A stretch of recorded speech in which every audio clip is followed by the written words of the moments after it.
சாமி ஆண்டவா கோயந்தா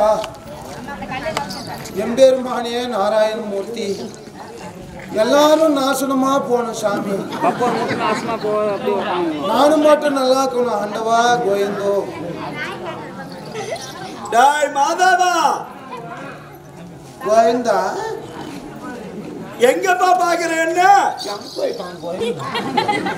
என்ன போயிருந்த காவி சந்திர தோங்குறேன் போற மயிரியத்து திரும்பிப்பார் சாமி. உண்மையப்போ அந்த சாமி எங்க பார்த்த? காவி சந்திர என்ன எப்ப பார்த்த? முன்னதான் அங்க பார்த்தனே.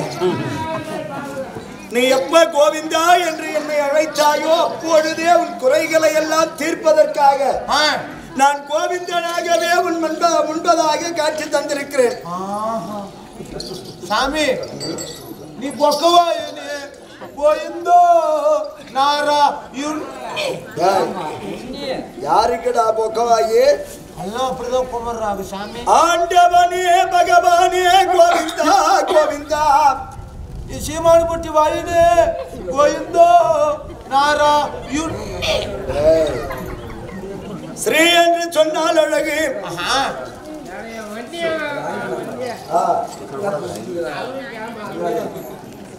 மந்தென்று சொன்னால் குரங்கு. நான் தசரத சக்கரவர்த்திக்கு பிள்ளையாக ராமனாக அவதாரம்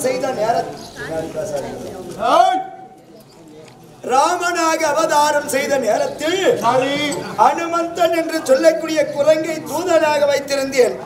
அதனால் ஸ்ரீமன் நாராயணா கோவிந்தா கோவிந்தா. நீ புட்டு வாங்கத்தினே கோயந்தோ நாரீக வரதா கோவிந்தா கோவிந்தா. சாமி நீ மத்து சூத்தனே கோயந்தோ நாராயண்.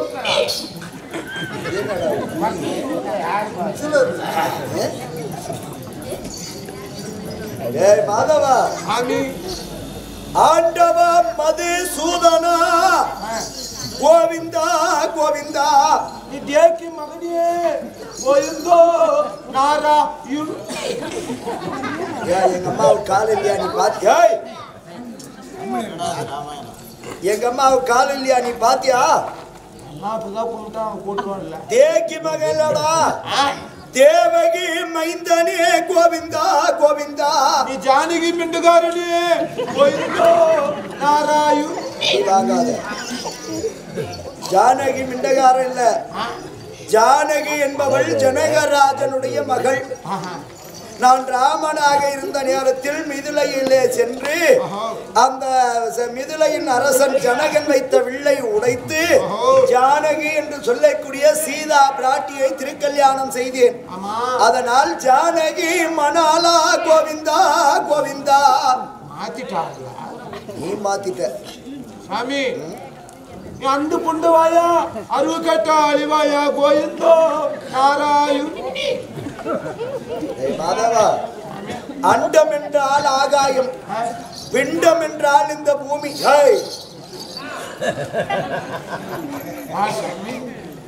அண்டத்தையும் பிண்டத்தையும் உண்ட மாயனே கோவிந்தா கோவிந்தா. சாமி நீ கூத்தியார கூட்டு போய் குட்டிலிச்சாங்க நீ நாராயண். எல்லாரும் சிரிக்கிறாங்க. என்னை கேவலப்படுத்துறாட குட்டி. தம்பி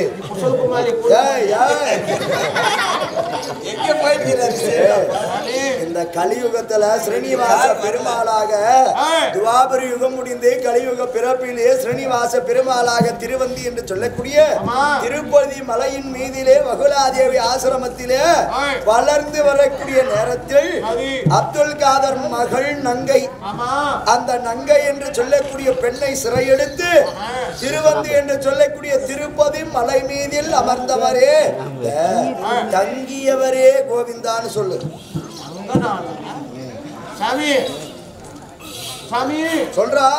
நீ குசுதேவர் மகனே கோயந்தோ நாராயண். வசுதேவர் வசுதேவர் என் தந்தையார் பேர் வசுதேவர். வசுதேவருடைய குமாரா நாராயணா என்று சொல்வார்கள். போதுண்டா, நீ புழுகு சொன்னினே.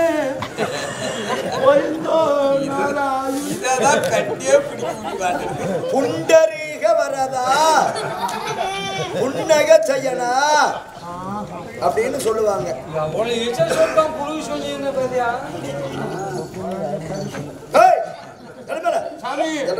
நீ சாக்கெட்ல பண்ணி மாதிரி உண்டு கரண்டி போயிருந்தோ. சாகரம் என்றால் கடல். நான் படுத்திருப்பது திருப்பார் கடல். திருப்பார் கடலிலே சேஷ சயனத்திலே உறங்கிக் கொண்டிருக்கிறாயே கோவிந்தா கோவிந்தா. நீ அந்த கண்ணு மகம் உண்டு கண்ணனியே போயிருந்தோ நாரா. நந்தன் மகனே முகுந்தா கோவிந்தா. சாமி சாப்பிட்டீங்க என்னதான் தவறான வார்த்தை பேசியிருந்தாலும் சரி, நீ மண்ண வாய்த்தின்னு சாமி. குட்டி அடங்காச்சனாதிய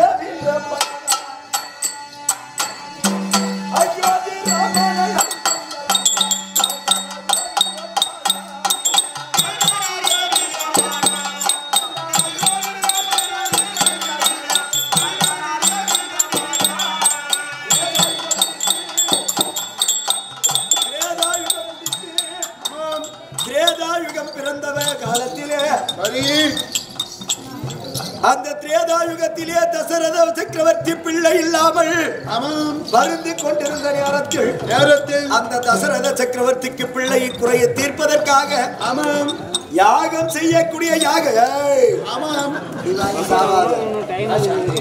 காலையில வரைக்கும் கொண்டாட்டமா தான் இருக்கு. காலையில பார்க்கலாம் திண்டாட்டத்தெல்லாம். நான் சும்மா அப்படி எக்ஸசைஸ் பண்றது.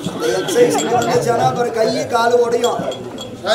அப்படி தசரத சக்கரவர்த்திக்கு பிள்ளை குறையை தீர்ப்பதற்காக தசரத ராமனாக நான் அவதாரம் செய்த நேரத்தில் ஜானகி என்று சொல்லக்கூடிய சீதையை மணந்து நான் வாழ்ந்து வந்த நேரத்தில் என் சிற்றனையாக இருக்கக்கூடிய கைகேசி செய்த சூதினாலே ஆரண்ய வனவாசம் என்று சொல்லக்கூடிய 14 ஆண்டுகள் வனவாசம் செல்லக்கூடிய நேரத்திலே மாரீஷன் மாயமானாக வர அந்த மானை துரத்தினார் ராமனியாக. அந்த நேரத்திலே ராவணனாகப்பட்டவன் சீதையை கொண்டு செல்ல அந்த சீதையை கொண்டு சென்ற ராவணனாகப்பட்டவன் அந்த ராவணனை சிறைமிக்க ராவணனை மடிப்பதற்காக துணையாக ஆஞ்சநேயனாக வந்தாயே.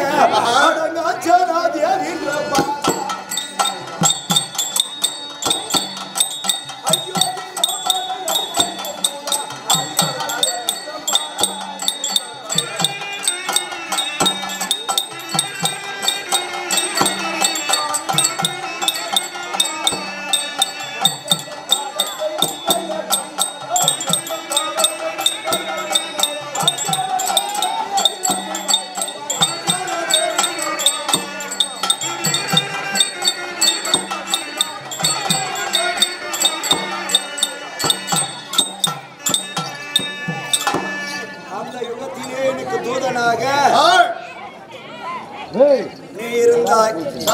எந்த யுகத்திலே எனக்கு தம்பியாக சாத்தகியாக வந்திருக்கிறாய். என்னுடைய அருளை பெற்று வாழ்ந்திருக்க கிடவது வாழ்க பல்லாண்டு வாழ்க வாழ்க வாழ்த்துக் கொண்டு இருந்த போதிலும் சபை என்பதாக நான் வருகிறேனே. நான் யார்? என்னுடைய பெயர் என்ன?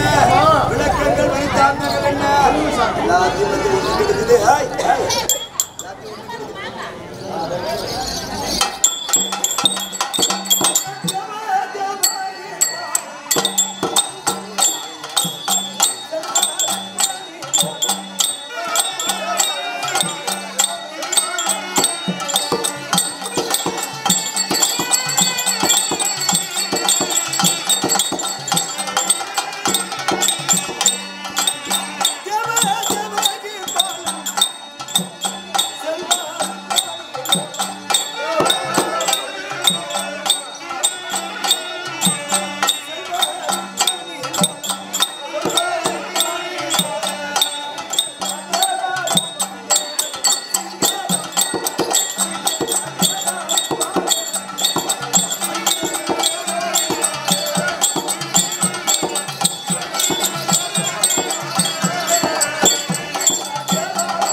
சொல்வார்கள்.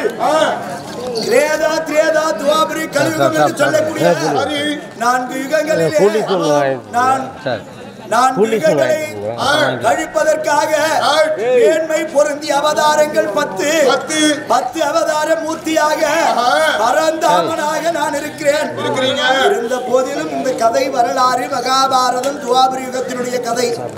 இந்த துவாபரி யுகத்திலே என் தந்தையாக இருக்கக்கூடிய வசுதேவ மூர்த்திக்கும் தாயாக இருக்கக்கூடிய தேவகி யாருக்கும் 8வது பிள்ளையாக கல் சிறைச்சாலையிலே ஆவணி மாதம் அவிட்டம் திதி ரோகிணி நட்சத்திரத்திலே நான் தேய்பிறை அஷ்டமியிலே நள்ளிரவு 12 மணி வேளையிலே வலது கையிலே கங்கணத்தோடு கண்ணனாக நான் பிறந்தேன்.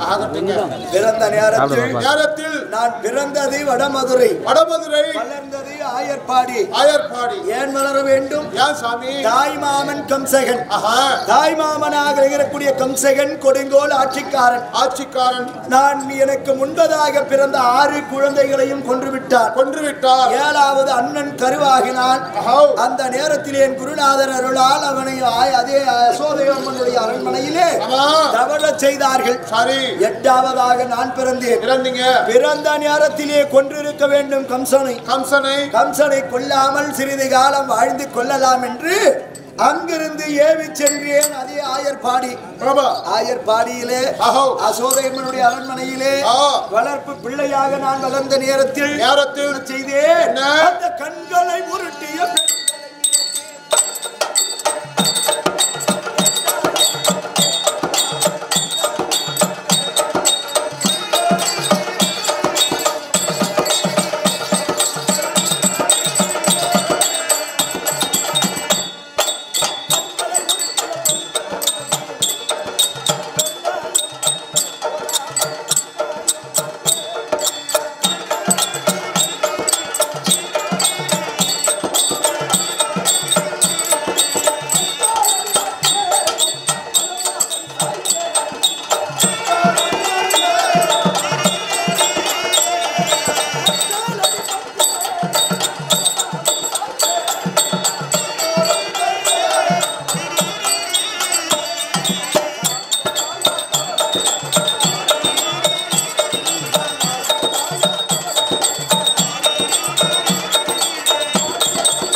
என் தாய் அசோதை அம்மனுக்காக நான் யார் என்பதை காட்டுவதற்காக இந்த மண்ணையும் உண்டேன்.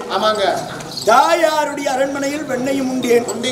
12,000 கோபால மாதர் பெண்கள் அவர்கள் காதலை தீர்ப்பதற்காக கண்ணன் எப்பொழுது ஜெனிப்பார், அவரை தொட்டு எப்பொழுது விளையாடலாம் என்று திரேதாயுகம் முடித்து திரேதாயுகத்திலே தவம் இருந்த கோபால மாதற்காக இந்த துவாபர யுகத்திலே கண்ணனாக பிறந்து 12,000 கோபால மாதர் பெண்களோடு விளையாடி அவர் ஆசையை தீர்த்து கண்ணனாக பிறந்தேன். அப்படி இருக்க பிறக்க வேண்டிய காரணம் என்ன? மகாபாரதத்தை முடிக்கணும். வலது கையிலே கங்கணம். யார் மாண்டாலும் சரி, யார் பூண்டாலும் சரி, இந்த யுகத்தை முடிக்க வேண்டும். இந்த பூமியினுடைய பாரத்தை தீர்க்க வேண்டும் என்பதற்காக கண்ணனாக ஜனித்திருக்கிறேன். பாண்டவருக்கு தொண்டனாக, பார்த்தனுக்கு சகாயனாக பரிந்து நிற்தருள் புரிந்து இந்த மகாபாரதத்தை நடத்தி கொண்டிருக்கிறேன்.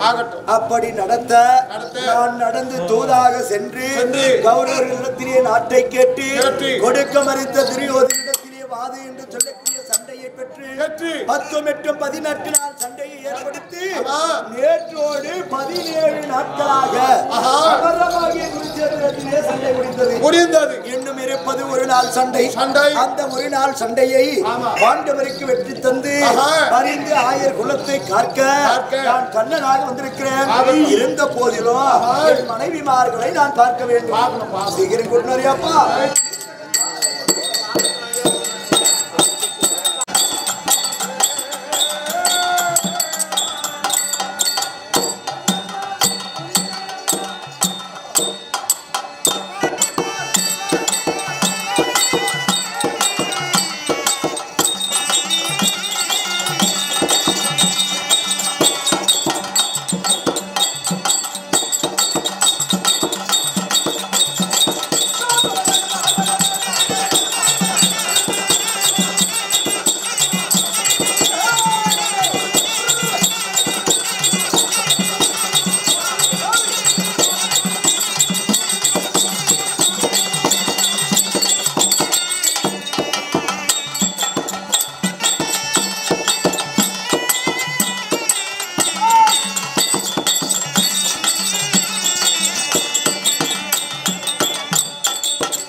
This village is very hot.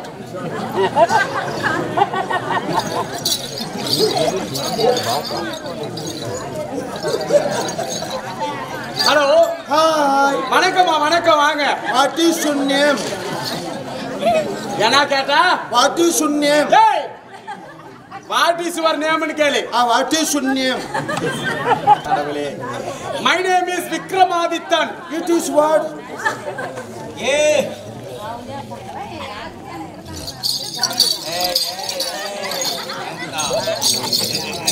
ஏன்னா உங்களுக்கு பிரச்சனை எவ்வளவு நேரத்துக்கு இட பிரச்சனை தானா? சொல்லுமா உன்னை பார்த்துதான் அந்த அம்மா பாரு அப்பான்றான் என்னன்னு தெரியல. Hey man, what is your name? Hey, my name is Vikramadityan. It is what is not அப்படின்னா What is your father name? my father name is Sivanathan. It is what is not அப்படின்னா What is your mother name? my mother name is Thenmozhi. Oh no. no. Don't touch me. நீ வந்தியா தான் நானும் வந்து அவசரப்பட்டு. What is your uncle name? Uncle name என்று திக்கிலியே. Uncle name. My uncle name is Natraj. அதே ma'am சரி உங்கே பாஷை எங்களுக்கு வராது. ஆஹா. எங்கே பாஷை உங்களுக்கு வராது. சரிமா. ஆனா மேடம்க்கு உங்கே பாஷை குஞ்சு டேய். கொஞ்சம் வரும். கொஞ்சம் கொஞ்சம் இல்ல. எங்க வருது அது? கொஞ்சம் டேய். கொஞ்சம் வரும். ஆமா மேம். சரிமா நீங்க பரவாயில்ல. நாங்க எல்லாம் தமிழ்நாட்டை சேர்ந்தவர்கள். அதனால எங்களுக்கு தமிழ் நல்லா தெளிவா தெரியும். உங்களை போன்ற வெளிநாட்டவர்கள் வந்தால் உங்களிடம் பேசுவதற்காக கொஞ்சம் இங்கிலீஷ் கத்து வச்சிருக்கிறோம், படிச்சு வச்சிருக்கிறோம். நீங்க சொல்றத சொல்லுங்க, நாங்க அவங்களுக்கு புரியுற மாதிரி எடுத்து சொல்லிக்கிறோம். மேம் நாங்கெல்லாம் இந்த நாடு கிடையாது. நீங்க எல்லாம் எந்த நாடு? நாங்கெல்லாம் வெளிநாடு. சுண்டேலியா பெருசேலியா? வெளிநாடு. வெளிநாடு. Foreign country. அப்ப ஃபாரின் கண்ட்ரி இருந்தாலே அந்த ஊருக்கு ஒரு பேர் இருக்கணும்ல. என்ன பேர் சொல்லுமா? Singapore America. Singapore America. ஒரே அம்மா நல்லா கேட்டு போடுவேன். சிங்கப்பூர் அமெரிக்கான்னு சொல்லு. சரி சிங்கப்பூர் அமெரிக்கா வந்தாலும் மேடம் சிங்கப்பூர் அமெரிக்காவில இருந்து எங்க தமிழ்நாட்டுக்கு ஏன் வந்தீங்க? எதுக்கு வந்தீங்க? எப்ப வந்தீங்க? எவ்வளவு வந்தீங்க? எவ்வளவு வந்தீங்க? இல்ல ஒரு ஆர்வம் கேட்டு தெரிஞ்சுக்கலாம். இது மட்டும் தமிழ்ல கரெக்டா வருது. தமிழ்நாட்டுல கால் 8 வருஷமே இல்ல முன்ன அதான் பேசுறாங்க. எதுக்கு வந்தீங்கன்னு ஒரு ஆர்வமா கேட்டு தெரிஞ்சுக்கலாம். மேடம் இந்த தமிழ்நாட்டு கள்ளு சாராயத்தை கத்துன்னு போலான்னு வந்துக்குது. கள்ளு சாராயம் எல்லாம் இருக்கும் போது கூட இவ்வளவு அலப்பறலமா. கள்ளு சாராயம் எல்லாம் எப்பயோ பேன் பண்ணிட்டோம். இப்ப எல்லாம் ஒன்லி பீர், பிராந்தி, விஸ்கி, குவார்ட்டர், ரம், ஜின்னு, வோட்கா, லெமன், பக்காடி, 18, 48 டைமண்ட் இந்த மாதிரி ஐட்டம் தான் சாப்பிடுறது. எப்ப பார்த்தாலும் சாண்ட குடிக்கிறது மேலே இருக்காது. அதெல்லாம் குடிக்கிறதுலப்பா நாங்க. அது இல்ல டீயோட சரி. அது இல்ல கல்ச்சர். ஓ கலாச்சாரத்தை தான் கள்ளு சாராயம். தமிழ் பெண்களுடைய கலாச்சாரத்தை நான் சொல்லணும்னா இவங்க எல்லாம் அமைதியா இருந்தா நான் சொல்லுவேன். நீ சொல்லுமே நல்லா அமைதியா. சரி இவ்வுலக நாடுகளில் எந்நாட்டுக்கும் எல்லா சிறப்பு எந்நாட்டு தமிழ் பெண்களுக்கு என்றும் உண்டு. திருவிழா நாளிலே என் குல தமிழ் பெண்கள் காலையில் எழுந்து குளித்து முடித்து தலைவாரி பூச்சுடி முகத்திற்கு மஞ்சள் பூசி நெற்றியில் திலகமிட்டு இந்த தேரோடும் வீதியில் இந்த தேவதைகள் நடந்து வந்தால் தேரில் இருக்கும் தெய்வத்தை கும்பிடுவதா இல்லை இந்த தெருவில் அமர்ந்திருக்கும் தேவதைகளை கையெடுத்து கும்பிடுவதா? ஆலயத்தில் உள்ளிருக்கும் தெய்வத்திற்கு ஒப்பாக எங்க தமிழக பெண்களை நாங்க சொல்லுவோம், வணங்குவோம். உங்க தமிழ்நாட்டு பொம்பளைங்களுக்கு சுத்தமா மூளை இல்லை. இவ்வளவு மூச்சு பிடிக்கி பேசி மூளை இல்லையா? கம்மி. ஏமா அப்படி? 50 ரூபாய் கொடுத்து வாங்குறது மேலே போட்டு. சரி 250 ரூபாய் கொடுத்து வாங்குறது உள்ளே போட்டு. புரியல எனக்கு. 50 ரூபாய் கொடுத்து வாங்குற ஜாக்கெட் பீஸும் மேலே போட்டு. 250 ரூபாய் கொடுத்து வாங்குற பிறா உள்ளே போட்டு. ஏய் சனினே எங்க கலாச்சாரம் அந்த மாதிரி. உங்க கலாச்சாரம் எப்படி? நாங்கெல்லாம் அப்படி கிடையாது மேம். எது காஸ்ட்லியா இருக்குதோ அத மட்டும் மேலே போட்டு அதுக்கு மேல ஒண்ணும் போட மாட்டோம். அப்படியே ஃப்ரீயா திரும்ப ஜியோ சிம் மாதிரி உங்களுக்கு எங்க போனாலும் டவர் கிடைக்குது மேம். என்னைக்கு உங்களை மாதிரி லோப்பர்கள்லாம் ஊருக்குள்ள நடமாட ஆரம்பிச்சுங்களோ அன்னைக்கோட எங்க தமிழ்நாட்டு கலாச்சாரம் மயில புடிங்கிட்டு போயிருச்சு. ஏமா நான் சொன்ன பாரு இந்த புடவை கட்டினு பூ வச்சுன்னு மஞ்சா பூச்சின்னு இவங்க எல்லாம் யார் தெரியுமா? 1999க்கு முன்னாடி பிறந்தாங்க பாரு. அவங்க தான் இந்த புடவை கட்டினுக்கிறவங்க போறான். என்னைக்கு இந்த 2000 பிறந்த லெகின்ஸ் நைட்டி ஊருக்குள்ள விளையாட ஆரம்பிச்சுச்சோ அன்னைக்கோட தமிழ்நாட்டு கலாச்சாரம் மயிர புடிங்கிட்டு போயிருச்சு. ஏமா புடவையை சுருக்கி தாவணின்னு கட்டினாங்க. தாவணியை சுருக்கி இந்த சுடிதார் மேல துப்பட்டான்னு போட்டாங்க. இப்ப எந்த கர்மாந்திரமும் போறதுல பிராக்குன்னு ஒண்ணு கண்டுபிடிச்சிட்டான். ஈஸியா மீசா கலத்தனே மாட்டியா என்னைக்கு இவங்க எல்லாம் ஃப்ராக்குக்கு மாறினாங்களோ பசங்க பூரா கிராக் ஆட்டு சுத்த ஆரம்பிச்சிட்டாங்க. உங்களை மாதிரி ஆளுங்களாலதான் எங்க நாட்டு கலாச்சாரமே நாசமா போனதுமா. உங்க கலாச்சாரம் உங்களோட கிட்டும் எங்க எல்லாத்தையும் பொறுத்துக்குவேன். அம்மா அந்த நைட்டியும் இந்த ஜெக்கின்ஸ் ஒண்ணு கண்டுபிடிச்சா பாரு. அம்மா நைட்டி இந்த நைட்டி வெள்ளக்காரன் நைட்ல ஃப்ரீயா போட்டு தூங்குறதுக்காக கண்டுபிடிச்சது. ஆனா நம்ம ஆளுங்க ஏரி வேலைக்கு போனாலும் நைட்டி, பேங்குக்கு போனாலும் நைட்டி, இப்ப ஸ்கூலுக்கு போனாலும் நைட்டி, பிராக்கு மாதிரியே கண்டுபிடிச்சாதையும். ஆனா ரவுல நைட் போட்டுக்கிட்டா ஆம்பளைக்கு எல்லாம் ஈஸி. அவங்க எல்லாம் கரெக்டா தான் போட்டுக்கிறாங்க. ஏமா இந்த காலத்துக்கு தகுந்த மாதிரி நைட்டி கரெக்டா போட்டுக்கிறாங்க. எப்படி இது என்ன காலம்? இது என்ன காலம்? உங்கள் காலம். கும்பர காலம், வேக்காடு காலம். வேக்காடு காலத்துல இந்த மாதிரி ஜாக்கெட் பாட்டணும், பாவாடை கட்டணும், புடவை கட்டணும் தான் நல்லா இருக்குமா? அதெல்லாம் நல்லா இருக்காது. வேர்வை சொட்டிங் ஆகுது. நைட்டிய போடு, காலத்து பூரா பசிக்கணும்.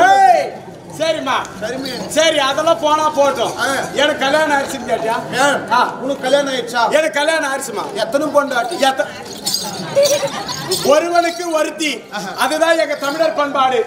ஒரு கல்யாணத்துக்கே ஓய்வு தராதனாலதான் எல்லாம் குவார்டர் அடிச்சுட்டு கவுண்டர் அடிச்சுட்டு போட்டு போகிறது. ஒருவனுக்கு ஒருத்தி தாமா. எல்லாமே கலதா மாறிக்கிற ஒன்னேவா? ஏய், கலந்து மாறி இருந்தா 10-15 கட்டிக்குவாங்க. ஒண்ணுதாமா. சரி மேன், பசங்க இருக்குதா? 2 ஆம்பளை பசங்க. 2 ஏன் அதுக்கு மேல நூக்கம் வருது இல்லையா? நாம் இருவர் நமக்கு இருவர்னு ஒரு சட்டம், அந்த ஸ்கீம்ல பெத்துக்கிறது நாங்க. ஆமா, எனக்கும் கல்யாணம் ஆயிடுச்சு. சரி, நீ கேட்ட மாதிரி நானும் கேட்கறேன். அவனுக்கு கல்யாணம் ஆயிடுச்சா? எத்தனை ஆம்படியா? 60 ஆம்படியா? குழந்தை குட்டி இருக்குமே. எவ்வளவு? 60க்கும் 120 பெத்துக்குது. ஏமா ஒரு டவுட் கேட்டா தப்பா நினைச்சுக்க மாட்டேன். இப்ப பாரு, எங்க நாட்டு பொம்பளைங்க எல்லாம் ஒரு புள்ளைங்க 2 புள்ளைங்க பெத்துட்டு காலை நீட்ட முடியாத, மடக்க முடியாத, இடுப்பு வலியிலும் மூட்டு வலியிலும் அவங்க படுற பாடு அவங்களுக்கு தான் தெரியும். சரி, அப்படி ஒரு புள்ளைங்க 2 புள்ளைங்க பெத்தவங்களுக்கு அந்த கேதினா 120 புள்ளைங்களை பெத்துட்டு எப்படியாமா அந்த இளமை மாறாம பாடி ஸ்ட்ரக்சர் அப்படியே தொடாதுமே? தொட்டா 500 விட்டா 1000. காசு இருந்தா தொட்டு பாரு, சூத்தை 3 நின்னு எப்படியா அந்த 60 ஆம்படியா நான் ஒருத்தன் மாட்டி இருந்தா அந்த உடம்பே குறைச்சிட்டு இல்லமா. அந்த அளவுக்கு வசதி எனக்காட்டல. வேணும்தான் கேமரா கார் பார் ராத்திரிக்கெல்லாம் பிடிக்கிறாரு. பொழுது விடுந்தா ஒரு வருமானம் வேணும்தான் அவளுக்கும். முனியருமே அந்த மனுஷே பாவமே நைட்டுக்கெல்லாம் நிக்க வைக்கிறீங்க, பகல் எங்க நிக்கும் அது? சரிப்பா, எப்படி இந்த பாடி ஸ்ட்ரக்சரை மெயின்டைன் பண்றேன்? ஏன் உங்க தமிழ்நாட்டு பொம்பளைங்க மாதிரி நாங்க கிடையாது. 4 புள்ளைய பெத்து 4 வருஷம் பால் கொடுத்து 4 வருஷம் பால் கொடுத்து அழகு போயிருது. ஓ, பால் கொடுத்தா அழகு போயிடுது. ஆமா. சரி, நாங்களே எந்த புள்ளைக்கும் பால் புறா புள்ளைக்கு கள்ளி பால். சரி, ரவுண்ட் தானா? ஈபி ஆபீஸ் போன் பண்ணிக்கிறான். புறா புள்ளிக்கு கள்ளிப்பால். ஏய், கள்ளிப்பால் கூட யாரும் ஊத்துவாங்களா? என்ன ஊத்துறீங்க? குட்டி பால். இப்படி சொல்லிதான் தாய்ப்பால் அப்ப எல்லாம் பாரு, அப்பகிற அம்மா மாரங்கெல்லாம் 2 வருஷம் 3 வருஷம் தாய்ப்பால் கொடுத்தாங்க. அந்த பின்னாடி பெரிய மனுஷங்க எல்லாம் உட்காந்துக்கிறாங்க பாரு, அந்த சைடெல்லாம் நல்லா தொம்மையா குண்டு குண்டா அப்படி இருந்தாங்க. 3 வருஷம் தாய்ப்பால் குடிச்சது. இப்ப எல்லாம் எந்த அம்மாலும் 6 மாசத்துக்கு மேல தாய்ப்பாலும் கொடுக்கறதுல, என் மயிரும் கொடுக்கறதுல. இப்ப இருக்கிற புள்ளிங்க எல்லாம் பாரு, எய்ட்ஸ் நோய் வந்தா அப்படி என்னாட்டுமே இது பட்டா. அப்படி தயவு செஞ்சு தாய்ப்பால் குறைஞ்சபட்சம் 2 வருஷமாவது கொடுங்கம்மா. அவங்களுக்கே பத்திரத்துல சரிமா, அவங்களுக்கே பத்தாவது பாக்கெட். சரி, 120 புள்ளிங்கன்றல எத்தனை ஆம்பளை பசங்க, எத்தனை பொட்டை புள்ளிங்க? 119 ஆம்பளை. 119 ஆம்பளை. ஒரே ஒரு பொட்டை புள்ளைமே. அத கொடுத்து வச்சோமானே ஆம்பளை பசங்களை பெத்துக்கறல. போரா புள்ளிக்கு குழி நோண்டி வச்சுக்குது. ஏன் ஆம்பளை பசங்கனா உனக்கு வெறுப்பு? உன்னை மாதிரி ஆம்பளை புள்ளிய வேஸ்ட். ஏமா அப்படி சொல்ற? இந்த மாதிரி ஆம்பளை புள்ளிய பெத்து இதே நல்லா வளர்த்து 12வது முடிச்சா காலேஜுக்கு போ. காலேஜுக்கு திக்கிலி காலேஜுக்கு போறான்னு சொல்லு. கம்பெனியர் மேன் இப்ப காலேஜ் அதாங்க. அது நீ சொல்றது கரெக்ட் தாமா. என்னைக்கு காலேஜ்ல குவாட்டரும் கஞ்சாவும் விக்க ஆரம்பிச்சாங்களோ அன்னில இருந்து காலேஜ் பூரா கலேஜா தான் இருக்குது. அப்படி காலேஜுக்கு போய் கம்முனுக்குதா என்ன பண்றாங்க? 3 மாசம் நல்லா போகுது. நெத்தில பட்டை கழுத்துல கொட்டை. ஃபர்ஸ்ட் செமஸ்டர் ஜாயின் பண்ணது டீசன்ட்டா போறான். ஆமா மேன். 4வது மாசம் ஆச்சனே சரி நல்லா சூப்பரா பிகர பார்த்து ஃபைட் திக்கிலி சைட் அடிக்குது. சைட் அடிச்சு கம்முனுக்குதா ஒரு 3 மாசம் பிக்கப் பண்ணுது. பிக்கப் பண்ணிட்டு அப்பா அம்மா கிட்ட போய் பஸ்ஸுக்கு ஃபீஸ் கட்டணும், பஸ் ஃபீஸ் கட்டணும், exam fees, exam fees, college fees, college fees, அந்த ஃபீஸ் கட்டணும், இந்த ஃபீஸ் கட்டணும், சொல்லி சொல்லி ஒண்ணு கூட்டணும். இப்படி கிருஷ்ணகிரி டேம் போயிருது, கிருஷ்ணகிரி டேம் போயிருது, இல்லைன்னா ஏலகிரி மலை ஏறிடுது. ஓ இப்ப ஆம்பளை பசங்க எல்லாம் காசை வாங்கிட்டு அப்படியா மாத்துறாங்க. பட்டு புள்ளிங்க என்ன பண்றாங்க? பட்டு புள்ளிங்க அப்படி இல்லைமே, 5 10 கொஞ்சம் கொஞ்சமா காசு ஏத்தி ஒரு அப்பா அம்மா வந்தா தேர் திருவிழானா செலவுக்கு காசு கொடுத்தாங்க. பட்டு புள்ளிங்களை பத்தி எவ்வளவு அருமையா சொன்னா, கை தட்டலாம் இவருக்காக. நீங்க ஒரு முறை இவ்வளவு கை தட்டலாம். கை தட்டாங்க என்ன எல்லாம் அதுக்குள்ள அவசரப்பட்டு கையை தட்டுட்டாங்க. சரி பண்ணி வாங்க வச்சிடலாம். ஏமா கஷ்டப்பட்டு தட்டாதவங்களெல்லாம் தட்ட வச்சுட்டு எல்லாம் ஒரு 10 வருஷத்துக்கு முன்னாடி தான். எப்ப பட்டு புள்ளிங்க இப்பெல்லாம் அப்படி கிடையாது. பட்டு புள்ளிங்க பையனும் கூட்டணும் ஓடி. காலம் மாற மாற பெண்களும் மாறிட்டாங்கன்னு சொல்ல வரேன். அதுதானே என் கூந்தல் பாத்தியா? ஆஹா என்னமா கலர் குருவி கக்கா போன மாதிரி இவ்வளவு அழகா வச்சிருக்கிறீங்க. என்னமா போடுற தலைக்கு? நீ என்ன போடுது? நாங்கெல்லாம் தேங்காய் எண்ணெய். தேங்காய் எண்ணெய் போடாதுங்க. அந்த தேங்காய் விழுற மாதிரி உன் முடி விழுந்து போகுது. அப்படியா? தேங்காய் எண்ணெய் போட்டு எங்க வாதியாருக்கு சொட்ட விழுந்ததா? சரி சரி, இனிமேல் தேங்காய் எண்ணெய் யாரும் யூஸ் பண்ணாதீங்க. நீங்க என்ன போடுறீங்க? நாங்கெல்லாம் தேங்காய் எண்ணெய் தடவுறது இல்ல, நாங்கெல்லாம் சீமை எண்ணெய். சீமையில இருந்து வந்து எண்ணெய் ஃபாரின்ல இருந்து இம்போர்ட் பண்ணது. இந்த ஊர் பொம்பளைக்கு போய் பாரி வெளிநாட்டு காசு வந்தா சீமை எண்ணெய் தடவுனா முடி நல்லா ஷைனிங் ஆகுதுன்னு சொல்லிட்டு சீமை எண்ணெய் தடவிட்டு பியூட்டி டிப்ஸ் நினைச்சு தடவிட்டு அடுப்பு கிடுப்பு ஊதிட்டு போறீங்க.